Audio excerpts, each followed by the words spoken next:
అన్నదాత అన్నదాత మీ అన్నదాత చెమటోడ్చి ఆహారాన్నందించే రైతన్న అనునిత్యం నీ కండదండగా నిలిచే నేస్తం ఎవరన్నా అన్నదాత అన్నదాత మీ అన్నదాత.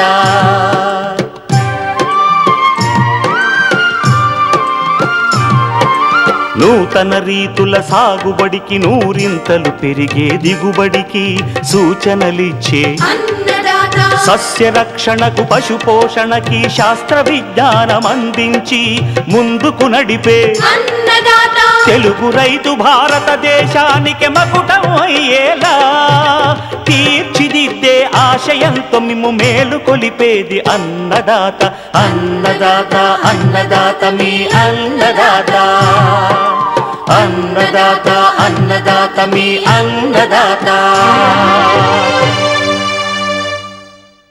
అన్నదాత ప్రేక్షకులకు నమస్కారం. ఈనాటి ముఖ్యాంశాలు: వేసవిలో లేత మామిడి జీడి మామిడి తోటల సంరక్షణ, నేలలో సేంద్రియ కర్బనాన్ని పెంచే బయోచార్ వాడకం ఉపయోగాలు, మంచినీటి చేపల చెరువుల్లో పరాన్నజీవుల వల్ల వచ్చే వ్యాధులు అరికట్టే మార్గాలు,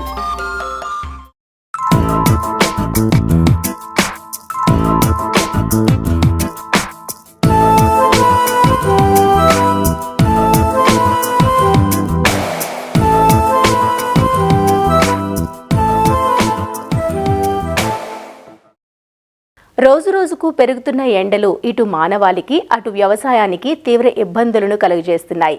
ఈ కాలంలో పెరిగే ఉష్ణోగ్రతలు, వడగాల్పులు, సాగునీటి కొరత వంటివి లేత తోటలపై ఎక్కువ ప్రభావాన్ని చూపుతాయి. సక్రమంగా నీరందక లేత తోటలు ఎండిపోయి చనిపోయే ప్రమాదము లేకపోలేదు. వేగంగా వీచే వడగాల్పులకు మొక్కలు వంగిపోవటం, అంతేకాక చెదలు, రసం పీల్చే పురుగుల సమస్యలు తీవ్రమవుతాయి. వీటన్నింటినీ దృష్టిలో ఉంచుకొని లేత తోటలను కాపాడుకోవాలి. వేసవిలో లేత మామిడి జీడి మామిడి తోటల్లో చేపట్టాల్సిన సస్యరక్షణ చర్యల గురించి తెలియజేస్తున్నారు ఆచార్య ఎన్జీ రంగా వ్యవసాయ విశ్వవిద్యాలయం శ్రీకాకుళం జిల్లా నైరా వ్యవసాయ కళాశాల విస్తరణ విభాగం అధ్యాపకులు డాక్టర్ డి చిన్నమనాయుడు. వేసవి వస్తుంది, రాబోయే కాలం మనం మార్చిలో ఉన్నాము. ఇంకా ఏప్రిల్, మే, జూన్ వరకు కూడా అధిక ఉష్ణోగ్రతలు వచ్చి మరి కొత్తగా వేసినటువంటి తోటలు లేదా 1, 2, 3 సంవత్సరాలు ఉన్నటువంటి ఈ జీడి మామిడి కానీ మామిడి తోటలు మనకు వేసవిలో సరైనటువంటి సంరక్షణ తీసుకోకపోతే మొక్కలు చనిపోయేటువంటి ప్రమాదం ఉంటుంది. ఎందుకంటే అధిక ఉష్ణోగ్రతలు ఉంటాయి, అదేవిధంగా తేమ దొరకడం కష్టమవుతుంది, అదేవిధంగా వర్షాలు పడితే పడతాయి లేకపోతే లేదు. కాబట్టి మనం ఈ కొత్తగా వేసిన ఈ మామిడి జీడి మామిడి తోటల్ని మనం సంరక్షించుకోవాల్సిన అవసరం ఉంటుంది. మరి మొదటి సంవత్సరంలో ఉన్న తోటలు అయితే ఇంకొంచెం జాగ్రత్తలు తీసుకోవాలి. ఎవరికైనా బోర్వెల్ ఉంటే కనుక నీరు కట్టవచ్చు. బిందు సేద్య పరికరాలని వాడుకొని నీరు పెట్టుకుంటే కనుక ప్రతి 15 రోజులు లేకపోతే 10 రోజుల వ్యవధిలో కానీ, లేదా ఉష్ణోగ్రతలు అధికంగా ఉంటే వారంకి ఒకసారి కూడా మొక్కకి 4 నుంచి 10 లీటర్లు నీరు అందించాల్సిన అవసరం ఉంటుంది. మరి కొన్ని ప్రాంతాల్లో ఏంటంటే నీరు పొర్లు తడి కట్టడం జరుగుతూ ఉంటుంది. అలాగా కట్టేటప్పుడు మనకి నీరు ఈ అధిక ఉష్ణోగ్రతలకి ఆవిరైపోవడం, తేమ కోల్పోవడం అనేది జరుగుతుంది. కాబట్టి రైతులు ఏం చేయాలంటే ఈ 1 నుంచి 3 సంవత్సరాలు ఉండే తోటలకి ఏం చేయాలంటే ముందు పాదులు తయారు చేసుకోవాలి. అంటే పల్లెల్లాగా, అంటే ఒకవేళ వర్షం పడినా నీరు కట్టినా నీరు కాస్త ఆ మొక్క మొదల్లో ఎక్కువ కాలం పాటు ఉండేటట్టు నిలుపుకునే విధంగా మనం పల్లెలు 1 మీటర్ వెడల్పును కనుక అక్కడ గొప్పు చేసి కొంచెం నీరు నిలిచే విధంగా చిన్న పల్లెంలాగా చేసుకుని అలాగ నీరు కడితే అక్కడ నీరు ఎక్కువ ఇంకటానికి ఆస్కారం ఉంటుంది.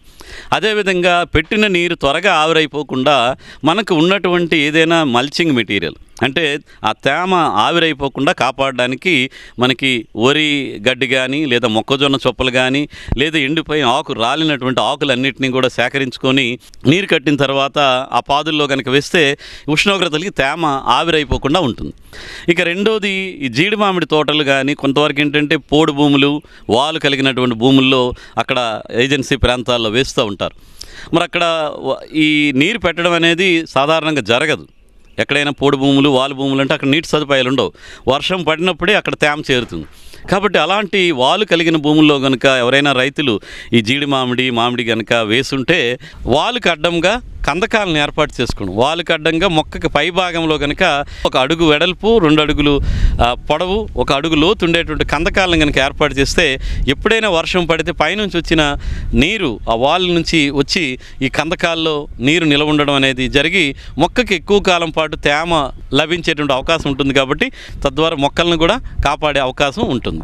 అదేవిధంగా ఎక్కడైనా బిందు సేద్య పరికరాల అవకాశం లేనిది, లేదా నీరు ఎక్కువగా కట్టలేము, తక్కువ నీటి సదుపాయం దగ్గరలో లేని దగ్గర ఏం చేస్తారంటే మొక్క మొదల్లోనే చిన్న మట్టి కుండలను కానీ ఏర్పాటు చేసుకోవడం, లేదా ప్లాస్టిక్ బాటిల్కి చిన్న రంధ్రం పెట్టి అది మొక్క మొదల్లో పెట్టి ఆ బాటిల్స్ని కనుక మన అవసరం మేరకు 10-15 రోజులకు ఒకసారి నీరు నింపేస్తే ఆ చిన్న రంధ్రం ద్వారా తక్కువ నీరు మొక్క రూటు ఏదైతే వేరు వ్యవస్థకు అంది మొక్కకు తేమ సమస్య లేకుండా ఉండి ఈ వేసవికి గురి కాకుండా ఉండి ఆ విధంగా మొక్క బ్రతకడానికి కూడా అవకాశం ఉంటుంది. కాబట్టి నీటిని బిందు సేద్య పద్ధతిలాగా అందించుకుంటే ఆ విధంగా కూడా మనం మొక్కలను కాపాడుకునేటువంటి అవకాశం ఉంటుంది. అదేవిధంగా ఎక్కడైతే తేమ ఉండదో అక్కడ చెదపురుగులు సమస్య కూడా ఉంటుంది.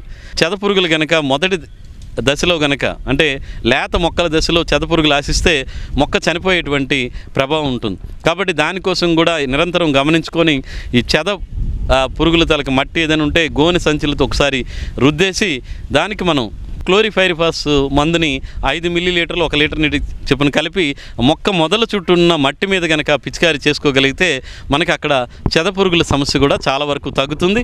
ఎక్కడైనా మనం మొక్క మొదల చుట్టూ ఆచ్ఛాదనగా గడ్డి వేస్తారో అక్కడ చెదపురుగులు కూడా వచ్చే అవకాశం ఉంటుంది. కాబట్టి మన చెదపురుగుల నివారణ మీద కూడా దృష్టి పెట్టాల్సినటువంటి అవసరం ఉంది.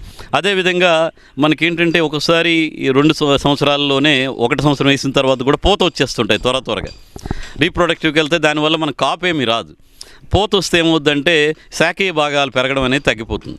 మనకు మొదటి 3 సంవత్సరాలు పూత లేకపోయినా కాయలు లేకపోయినా పర్వాలేదు, కానీ చెట్టు బాగా పెరగాలి.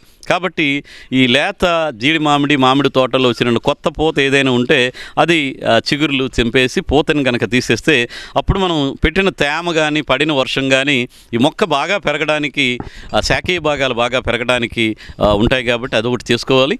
అదేవిధంగా మనం వేసిన తోట భూమి నుంచి నీరు ఆవిరైపోకుండా ఉండాలంటే పంట వరుసల మధ్యలో ఏదైనా పచ్చిరొట్ట పంటలను ఎప్పుడైనా వర్షం పడి అవకాశం ఉండేటప్పుడు ఒకసారి పచ్చిరొట్ట పంటలను కానీ అపరాలను పంటలను కానీ చల్లిస్తే అవి భూమి మీద ఒక ఆచ్ఛాదనగా ఉండి భూమి నుంచి నీరు బయటికి ఆవిరైపోకుండా మనకు ఉండేటువంటి అవకాశం ఉంటుంది.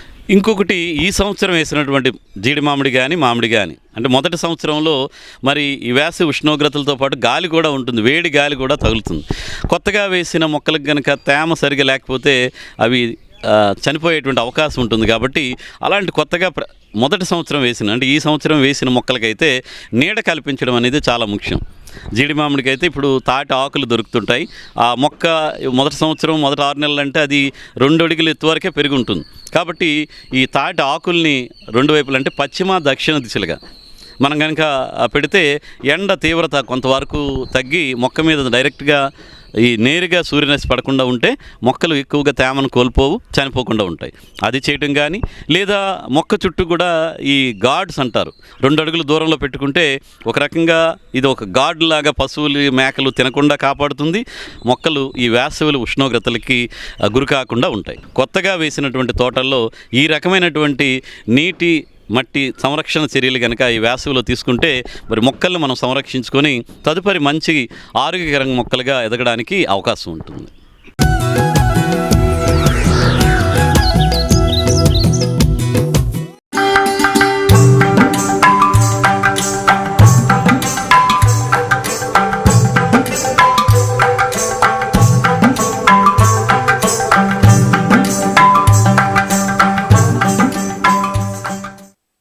విస్తరిస్తున్న వ్యవసాయ అనుబంధ రంగాల్లో మత్స్య పరిశ్రమ ఒకటి.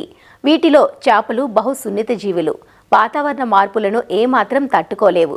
అసలే వేసవికాలం. ఈ కాలంలో పలు రకాల వ్యాధులతో పాటు పరాన్నజీవులైన చేపపేను, మొప్ప పురుగు, మిక్సోబోలస్ వల్ల చేపల పెరుగుదల తగ్గిపోతుంది.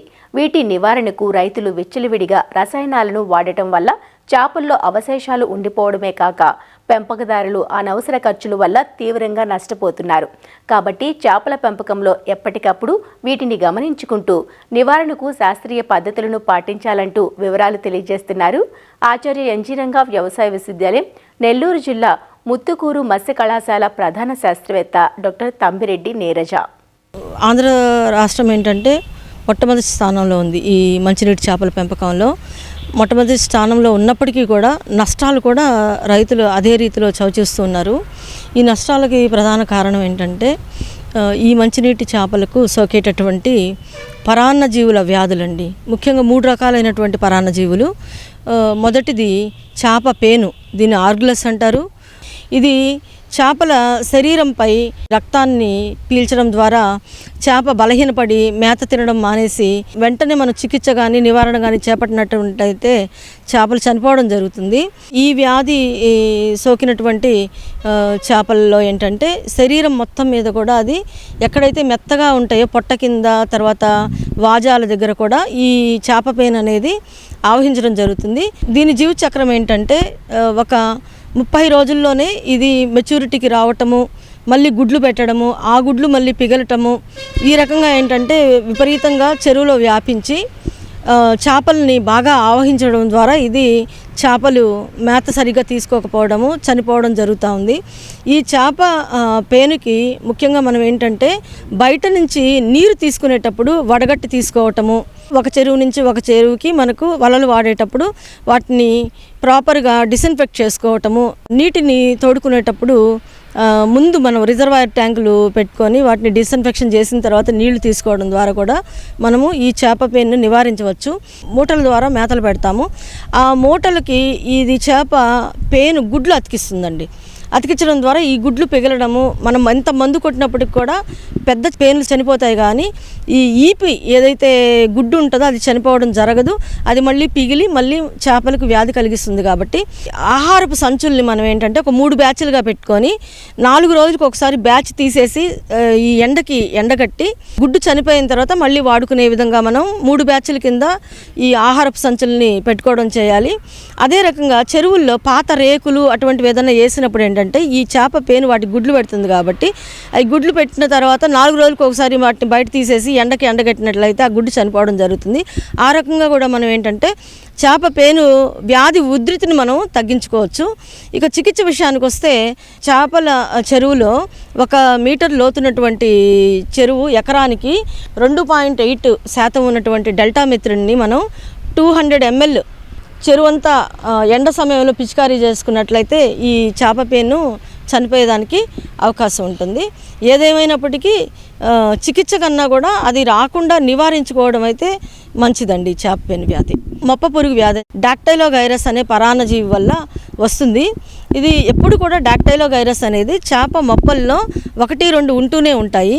ఎప్పుడైతే వాతావరణంలో మార్పులు, తర్వాత నీటి నాణ్యతలో మార్పులు, విషవాయువులు ఏర్పడినప్పుడు ఏంటంటే మొప్ప పురుగు అనేది ఎక్కువ సంఖ్యలో పెంపొంది ఈ మొప్పలలో ఉండేటువంటి ద్రవాలను రక్తాన్ని పీల్చడం ద్వారా ఏంటంటే ఈ మొప్పల ద్వారా ఆక్సిజన్ తీసుకోలేక ఉదయం సమయంలో చేపలన్నీ కూడా పైకొచ్చి చనిపోవడం జరుగుతుంది. చికిత్సగా ఏంటంటే మనకు 2.8% ఉన్నటువంటి డెల్టామిత్రిన్ని 200 ml లెక్కన ఎకరానికి 5 అడుగులు లోతు ఉన్నటువంటి చెరువులో మనము ఉదయం పూట తగినంత నీళ్ళల్లో కలుపుకొని పిచికారీ చేసినట్లయితే దీన్ని నివారించుకునేదానికి అవకాశం ఉంది. ముఖ్యంగా ఏంటంటే నివారణ అనేది చాలా ముఖ్యమైన అంశం. కాబట్టి నీటి నాణ్యత దెబ్బతినకుండా, విషవాయువులు ఏర్పడకుండా ఈ సేంద్రీయ పదార్థము పేరుకున్నప్పుడు ఏంటంటే పంటకు మధ్య పూర్తిగా ఎండగట్టి చేసుకున్నట్లయితే మనకి ఈ మొప్ప పురుగు అనేది ఆవహించడానికి అవకాశం తక్కువగా ఉంటుంది. మూడోది ఏంటంటే మనకు మిక్సోబోలస్ అనేటువంటి పరాన్న జీవి వ్యాధి, దీన్ని శంకుపూత వ్యాధి అంటారు. ఎట్లాగైతే మనకు ఈ లోపల ఉన్నటువంటి మొప్పలు శంకువులు ఏంటంటే పూత పూసినట్టు తెల్లగా అయిపోతుంది, కాబట్టి దాన్ని శంకుపూత వ్యాధి అంటారు. ఈ పరాన్నజీవి ఆవహించినప్పుడు ఏంటంటే సగ్గుబియ్యం ప్రమాణంలో ఏంటంటే తెల్లవైనటువంటి తిత్తులు ఏర్పడతాయి. ఈ మొప్పల యొక్క కణజాలం దెబ్బతినిపోయి చేప సరిగా ప్రాణవాయువుని తీసుకోలేక చనిపోవడం జరుగుతుంది. కాబట్టి ఈ మిక్సోబోలస్ పరాన్నజీవి వ్యాపించినప్పుడు ఏంటంటే కల్లు ఉప్పు అంటారు దాన్ని, ఎకరానికి 2 బస్తాలు లెక్కన మనం ఏంటంటే చెరువు నీటిలో మనకు లాగించడం ద్వారా మేత బస్తాల మీద చిన్న చిన్న మూటల రూపంలో పెట్టడం ద్వారా చేపలు అక్కడ మేత తినడానికి వస్తాయి. కాబట్టి ఈ ఉప్పు అనేది ఏంటంటే ఈ మొప్పలకి తగలడం ద్వారా ఏంటంటే ఈ మిక్సోబోలస్ స్పోర్లు అనేటివి చనిపోవడం జరుగుతుంది. కాబట్టి ఈ వ్యాధి నుంచి మనం బయటపడేదానికి అవకాశం ఉందండి. ఏదేమైనప్పటికీ చికిత్స కన్నా కూడా నివారణ అనేది ముఖ్యము. నివారణ అంటే ఏంటంటే మనం చెరువు తయారీ నుంచి, అదేవిధంగా నీటి నాణ్యత యాజమాన్యం దగ్గర నుంచి, మేతల యాజమాన్యం నుంచి సక్రమంగా చేసుకున్నట్లయితే అంటే వీటి ఆరోగ్యం కూడా బాగుంటుంది. రైతులకు కూడా ఈ మంచినీటి చేపల పెంపకం అనేది ఆశాజనకంగా ఉంటుందండి.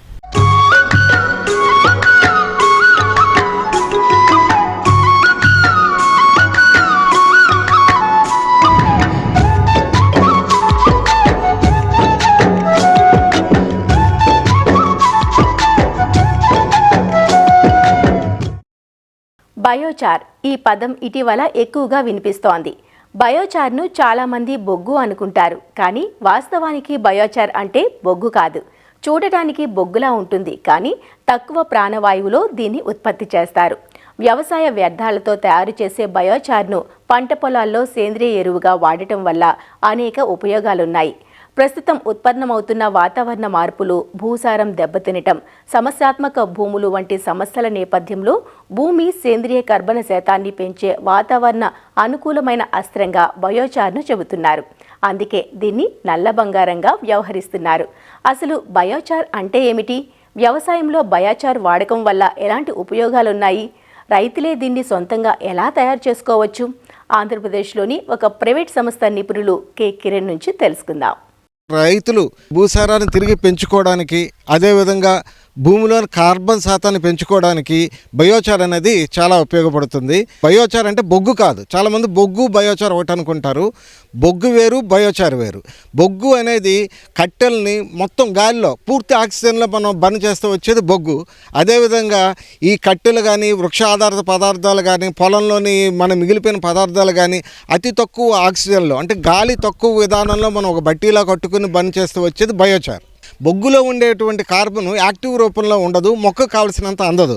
వేరే బయోచార్లో ఉండే కార్బన్ 80% కార్బన్ ఉంటుంది. ఈ కార్బన్ అంతా కూడా మొక్కకి కావలసిన రూపంలో ఉండి భూసారాన్ని పెంచుతుంది. ఇప్పుడు మీరు చూస్తున్నారు, ఇది బయోచార్ అనేది చాలా మంచి పవర్ఫుల్ బయోచార్. ఇది దేంతో చేశారంటే రైతులు వాళ్ళంతటా వాళ్ళు చిన్న ఎక్విప్మెంట్లు తయారు చేసుకుని డ్రమ్ముతో తయారు చేసుకున్న బయోచారు. వీళ్ళు దీన్ని జీడి పిక్కల మీద ఉండేటువంటి పొట్టుతో తయారు చేసుకున్నారు. ఇది చాలా చక్కటి కార్బన్ శాతం ఉంటుంది. ఇదే విధంగా కొబ్బరి చెక్కలు, కొబ్బరి పొట్టు, లేకపోతే మన పత్తి తీసిన తర్వాత పట్టి కర్రలు, కొబ్బరి మట్టలు, పామాయిల్ కట్టెలు, వీటన్నిటితో కూడా రైతులు చక్కగా బయోచార్ చేసుకోవచ్చు. ఈ బయోచార్ చేసుకోవడమే కాకుండా ఈ బయోచార్ని ప్రత్యేకమైన ఛార్జింగ్ విధానం చేసుకుంటే మీకు రసాయన ఎరువులు వాడకుండా కూడా వ్యవసాయం చేసుకోవచ్చు. ఎలాంటి బయోచార్ ఒక 50%, మిగతా 50% పశువులు, చీకిన పశువుల పేడ కలుపుకుని ఒక రకమైన ఎరువు చేసుకోవచ్చు. ఈ బయోచార్ని బాగా గుండ చేసుకుని దీనికి గోమూత్రాన్ని కలుపుకుని 10 రోజులు నానబెట్టుకుంటే నత్రజని అందించే నేచురల్ ఫెర్టిలైజర్గా కూడా పనిచేస్తుంది. అదేవిధంగా బయోచార్ని ఎముకల పొడితో కలిపి మిక్స్ చేసుకుంటే మీకు ఫాస్ఫాటిక్ ఫెర్టిలైజర్, అంటే భాస్వరం అందించే ఎరువుగా పనిచేస్తుంది. అదేవిధంగా బయోచార్ని పామాయిల్ కట్టెలు కాల్చగా వచ్చిన బూడిదని కలిపి వాడుకుంటే కనుక మనకు పొటాష్ ఎరువులా పనిచేస్తుంది. యూరియా వాడకాన్ని కూడా బయోచార్తో ఎలా తగ్గించుకోవాలంటే 10 కేజీల బయోచార్కి 1 కేజీ యూరియాని నీటిలో కలుపుకొని దీని మీద పిచికారీ చేసుకొని ఒక 10 రోజులు ఆరబెట్టుకొని దీన్ని వాడుకుంటే ఒక 50 కేజీల బస్తా యూరియాతో మనకు ఎంత నత్రజని అందుతుందో ఈ బయోచార్ బేస్డ్ యూరియాలో మీరు 10 కేజీల్లోనే పని చేసుకోవచ్చు. అంటే రైతుకి రసాయన ఎరువుల మీద ఖర్చు కనీసం 50% వరకు బయోచార్ వాడుకొని తగ్గించుకోవచ్చు. అంతేకాకుండా ఈ బయోచార్ పొడికి వేప నూనె, కానుగు నూనె, పసుపు నూనె, సీతాఫలం గింజల పొడి, తర్వాత పొగాకు వ్యర్థాల పొడి, ఇవన్నీ కలుపుకొని ఒక మిశ్రమంగా చేసుకుని మనం ఈ రసాయనిక గుళికలు వాడే ప్లేస్లో ఈ పొడిని వాడుకుని వేరుకుళ్ళు తెగులు, లేకపోతే వేరు దగ్గర వచ్చి ఇతర పురుగుల సమస్యను కూడా మనం తగ్గించుకోవచ్చు. అంటే రసాయనిక పురుగుల ఖర్చు తగ్గించుకోవచ్చు, ఎరువుల ఖర్చు తగ్గించుకోవచ్చు. అదేవిధంగా భూమిని ముందు కాపాడుకోవచ్చు. భూమికి కావాల్సిన భూసారాన్ని పెరుగుపరుచుకొని భూమికి కావాల్సిన భాస్వరాన్ని, నత్రజాన్ని, పొటాషిని మనం అందించుకునే విధంగా కూడా ఇది ఉపయోగపడుతుంది. తక్కువ ఖర్చులో ఈరోజు వ్యవసాయం చేసుకోవాలి, రసాయనిక ఎరువుల మీద డిపెండెన్సీ తగ్గించుకోవాలి, పురుగు మందుల మీద డిపెండెన్సీ తగ్గించుకోవాలంటే ఓవర్ నైట్గా ఒకరు మ్యాజిక్గా చేయలేకపోయినా రైతులు వాళ్ళ పొలాల్లో చిన్న బయోచార్ క్లిన్స్ పెట్టుకొని రోజుకి 50 కేజీలు 100 కేజీలు ఇలాంటి ఎండిన బయోచార్ తయారు చేసుకుంటే ఇదంతా కూడా ఈరోజు ఏప్రిల్ నెల, మే నెల ఇదంతా ఎండాకాలం చక్కగా అన్ని రకాల వ్యర్థాలు దొరుకుతాయి. వీటిని ఎండబెట్టుకుని వీటినంతా బయోచారు పక్కన జమ చేసుకుని వీటి గోమూత్రము, పశువుల పేడ ఇలా రకరకాల ఫార్ములాలన్నీ కూడా డెవలప్ చేసుకుంటే ఇవన్నీ 2 months వాళ్ళు కష్టపడి చేసుకోగలిగితే ఒకసారి వర్షాలు పడి పంట స్టార్ట్ అయిన తర్వాత సాగు ఖర్చులు తగ్గించుకొని భూసారాన్ని కూడా కాపాడుకోవచ్చు. ఇది తయారు చేయడం కూడా చాలా సింపుల్ అండి. పాతవి 200 లీటర్ల డ్రమ్స్ ఉంటాయి, టిన్ డ్రమ్స్, మార్కెట్లో 500-600 రూపాయలు దొరుకుతాయి. ఆ డ్రమ్ ఒకటి తీసుకుని డ్రమ్ముకి పైన ఒక కన్నం పెట్టుకొని చిన్న గొట్టంలా పెట్టుకొని 4 కింద ఒక మూత పైన ఒక మూత వేసి, అయితే గాలి లోపలికి వెళ్లకుండా ఏం చేయాలంటే ఎక్కడైతే ఎక్స్పోజ్ ఉన్న జాయింట్స్ ఉన్నాయో అక్కడ బంకమట్టి రాసేసుకుని వాళ్ళ పొలంలోని పామాయిల్ కట్టెలు కానీ కొబ్బరి మట్టలు కానీ ఇవన్నీ తెచ్చి లోపల పెట్టుకొని కింద ఒకసారి మంట వెలిగిస్తే ఇదంతా కూడా లో ఆక్సిజన్లో బర్న్ అవుతుంది. సుమారుగా ఈ డ్రమ్ము బర్న్ అవ్వడానికి గంట పడుతుంది. గంటన్నర కూలింగ్ తర్వాత మీరు తీసారనుకోండి 50 కేజీలు మెటీరియల్ వేస్తే మీకు సుమారు 25 కేజీలు ఈ బయోచార్ వస్తుంది. సో రోజుకి 5-6 బ్యాచ్లు వేసుకుని 2-3 డ్రమ్ములు పెట్టుకుంటే వాళ్ళు టన్నులు బయోచార్ వాళ్ళ ఇంట్లో వాళ్ళు వితౌట్ ఎనీ ఎక్స్పెండిచర్ ఇంట్లో ఖాళీగా ఉన్న టైంలో వ్యవసాయం పనులు లేనప్పుడు రైతులంతా ఇవి చేసుకోగలిగితే వాళ్ళకి వాళ్ళు వాడుకోవచ్చు.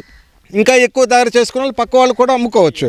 ఈ పంట ఆ పంట లేదు, అన్ని రకాల ఉద్యాన పంటలు కానీ, పూల మొక్కలు కానీ, కూరగాయల మొక్కలు కానీ, వరికి కానీ, కొబ్బరి చెట్లు కానీ, పామాయిల్ చెట్లు కానీ ఈరోజు కావాల్సిందే కార్బన్. భూమిలో కార్బనే లేదు. ఇదివరకు ఏం చేసేవారు, సమ్మర్లో టన్నులు లారీలు ట్రాక్టర్లు పశువుల పేడ తోడేవారు. అవన్నీ మనకు తెలిసిందే. కానీ ఈరోజు పశువుల పేడ దొరకట్లేదు, దొరికిన దాని రేట్ ఎక్కువ ఉంది, క్వాలిటీ దొరకట్లేదు, ట్రాన్స్పోర్ట్ ఖర్చులు కూడా విపరీతంగా పెరిగిపోయాయి. ఈ పరిస్థితుల్లో పశువుల పేడతో బాటుగా బయోచార్ను వాడుకోవడం వల్ల వాళ్ళ పశువుల పేడ అవైలబిలిటీ తక్కువ ఉన్నా కూడా దీంతో కాంపన్సేట్ చేసుకుంటూ మంచి రిజల్ట్స్ పొందొచ్చు. ఇది రైతు వారీగా రైతు చేసుకున్నప్పుడు ఖర్చు తక్కువలో అవుతుంది. ఇదే బయోచార్ని బయట కొనుక్కొని తెచ్చుకుంటాను అనే విధానంలో వెళ్తే చాలా ఖర్చు, ఎందుకంటే ఒకళ్ళు చేసి వాళ్ళ లాభాలు పెట్టుకున్నప్పుడు చాలా ఎక్కువ అవుతుంది. కాబట్టి రైతు వారి విధానంలో రైతులు స్వయంగా వాళ్ళ ఇంటిలో వాళ్ళ పొలంలో చేసుకోగలిగితే ఇది మంచి ఉపయోగం అండి. ఇది ఏమీ లేదండి, చాలా సింపుల్. అసలు ఎవరైనా మనం ఫోన్లో మాట్లాడినా కూడా మనం వాళ్ళ గైడెన్స్ ఇవ్వచ్చు. ఇందులో పెద్ద రాకెట్ సైన్స్ ఏమీ లేదు. చిన్నప్పటి నుంచి చూస్తూనే ఉన్నాం, కట్టెలు కాలిస్తే బొగ్గు వస్తుంది. గాలి తక్కువ ఉండేలాగా మనం ఏర్పాటు చేసుకుంటే ఆ బొగ్గు బదులు బయోచార్ వస్తుంది. నిజంగా దీనికి సైంటిఫిక్గా కూడా వెళ్ళవలసిన అవసరం లేదు. కొంచెం క్వాలిటీ తక్కువైంది అనుకోండి, కార్బన్ శాతం కొంచెం తగ్గుతుంది, కానీ నష్టమేం లేదు కదా. సో ఎంత పర్ఫెక్ట్గా చేసుకుంటే అంత కార్బన్ శాతం వస్తుంది. పర్ఫెక్షన్ రాలేదు, కార్బన్ శాతం తగ్గుతుంది. 1 కేజీ వేసేది 2 కేజీలు వేసుకుంటారు, ఎంత వేసినా భూమికి ఉపయోగమే. ఆ బయోచార్ అన్నింటిలో కూడా కొబ్బరి పెంకులు చేసిన బయోచార్ చాలా బాగా పనిచేస్తుంది. దాని అవైలబిలిటీ కొంచెం తక్కువ ఉంటుంది. వెదురు నుంచి చేసిన బయోచార్ కూడా చాలా బాగా పనిచేస్తుంది, దాని అవైలబిలిటీ కూడా తక్కువ ఉంది. 3వ ర్యాంకింగ్లో మా అబ్జర్వేషన్లో జీడిపిక్కల నుంచి చేసిన చాలా బాగుంది. ఇదే కాకుండా ఈ పామాయిల్ కట్టెల నుంచి చేసింది కూడా చాలా బాగుంది. కొబ్బరి మట్టలు అన్నింటినీ ఉపయోగించుకుంటూ బయోచార్ చేసుకోవచ్చు. ఈ విధంగా చేసిన బయోచార్ని మీరు ఫోర్టిఫికేషన్ అంటే ఛార్జింగ్ చేసుకుంటే రాసాయనిక ఎరువులతో సమానంగా పనిచేస్తుంది. బయోచార్ విత్ గోమూత్రం చాలా బాగా పనిచేసింది. బయోచార్ విత్ చీకిన పశువుల ఎరువు బాగా పనిచేసింది. బయోచార్ విత్ ఎముకల పొడి బాగా పనిచేస్తుంది. బయోచార్ విత్ కోడిగుడ్ల పెంకుల పొడి బాగా పనిచేసింది. బయోచార్ విత్ పామాయిల్ మట్టెలు బూడిద, ఇక్కడ బయోచార్ కాదు బూడిదే, పామాయిల్ మట్టెలు కాలిస్తే వచ్చిన పదార్థంలో 20% వరకు పొటాష్ ఉంటుంది. ఒక పొటాష్ బేస్డ్ ఎరువుగా పనిచేస్తుంది. అదేవిధంగా మన రాసాయనిక ఎరువులు మోతాదు తగ్గించుకోవడానికి యూరియా కానీ, డిఐపి కానీ, పొటాష్ కానీ తక్కువ మోతాదు 10% అది 90% బయోచార్ కలిపి వాడుకుంటే 100% ఒక కెమికల్ ఫెర్టిలైజర్ లాగా కూడా పనిచేసే అవకాశం ఉంది. మరిన్ని విభిన్న అంశాలతో రేపటి అన్నదాతలో మళ్ళీ కలుసుకుందాం. నమస్కారం. అన్నదాతలు తమ సందేహాలు, సమస్యలను 1-800-425-4085 టోల్ ఫ్రీ నంబర్లో ఉదయం 10 నుంచి 11 గంటల మధ్య పని దినాలలో సంప్రదించగలరు. ఈ కార్యక్రమాన్ని యూట్యూబ్లో www.youtube.com/అన్నదాత ఈటీవీ లింక్ ద్వారా వీక్షించవచ్చు.